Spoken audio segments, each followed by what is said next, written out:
Thanks for checking out this video. Today I'm going to be going through Empires & Puzzles versus Raid, the RNG edition, and I am convinced that after watching this video, you're going to have a full grasp on the main mechanics between the two and how they interact with RNG. If you're not familiar with RNG, this is a random number generator, which essentially it randomly contributes to producing specific results. So with Empires & Puzzles, we have the RNG for acquiring heroes, whereas in Raid, we have the RNG that is going to produce your champions, and these are the two main staples between the two different games. So it's important to understand the differences between the two because I think that a lot of Empires & Puzzle players have no idea how good it can actually be when you're playing and you're interacting with the game and you're having fun with it, but you're also not spending $1 million just trying to stay relevant. So I want to make sure this is very clear because some people have put in the comments, oh, they're both money pits, oh, you spent a whole bunch. No, they are very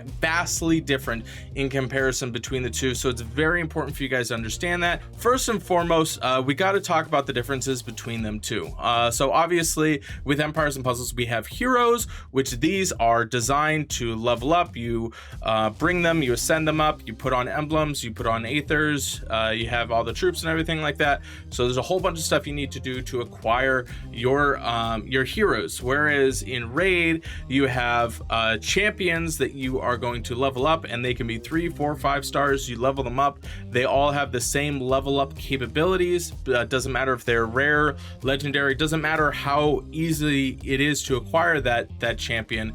You level it up and then you can put artifacts on it, and then you use that in various different ways. So the big difference that I noticed, it was actually funny, I went through and I had to go back and look at Empires & Puzzles, and I looked at the amount of heroes. So now in Empires & Puzzles, it looks like there's like 928 different heroes that are available that you can do.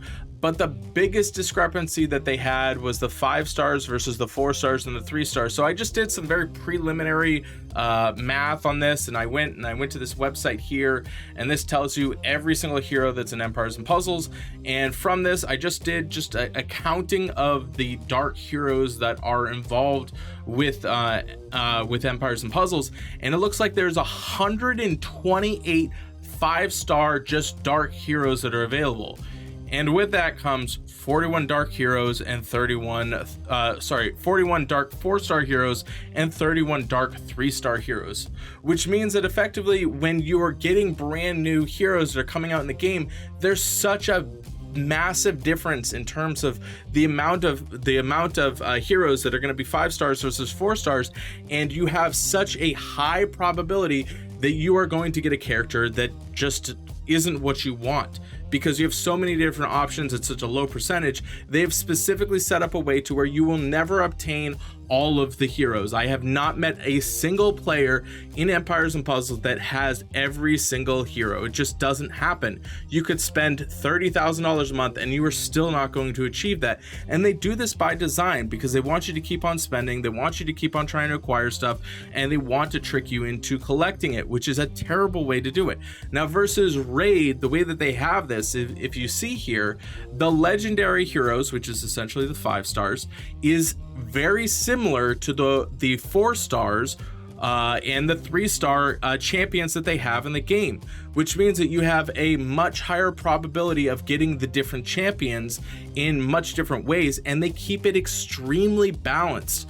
So it allows you to get the different champions, but also not be completely tied to needing that, which brings up the most important part to this. Okay guys, in Raid Shadow Legends you have 3-star champions, 4-star champions that are much better than the legendary champions, and the cool thing about it is that you can level them up and they are stronger than legendary champions. Let me say that again. Imagine you have a character you pull, it's super easy to pull, and it is better than the super rare legendary champions. You level it up and you have a better character that is super easy to obtain.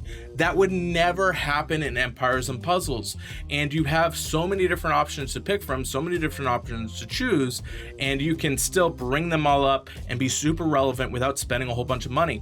This would never happen in Empires & Puzzles. You can't bring 3-star heroes up to 5 stars. It just doesn't work that way. So all the times that you go and you do a 10x roll and you're praying and hoping that you at least get a 5-star, you just get a whole bunch of fodder that can't be used. It has no value to it. You just use that to then level up your other champions. It's terrible. They also have this situation to where your percent of chance of obtaining a legendary, they changed that throughout the month. So they have different like 2x events to where you have double the chance of getting a legendary champion. So what's really cool is they have a 12% chance of getting a legendary during the month.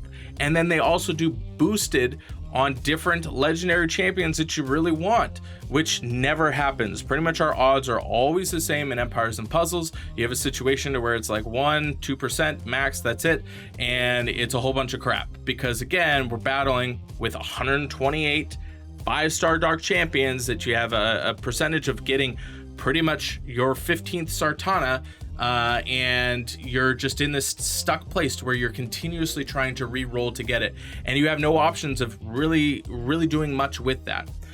So the system that they have in place is they have events that double your events, 10x the chance of getting this. They also have this super amazing system in place, which is called a mercy system.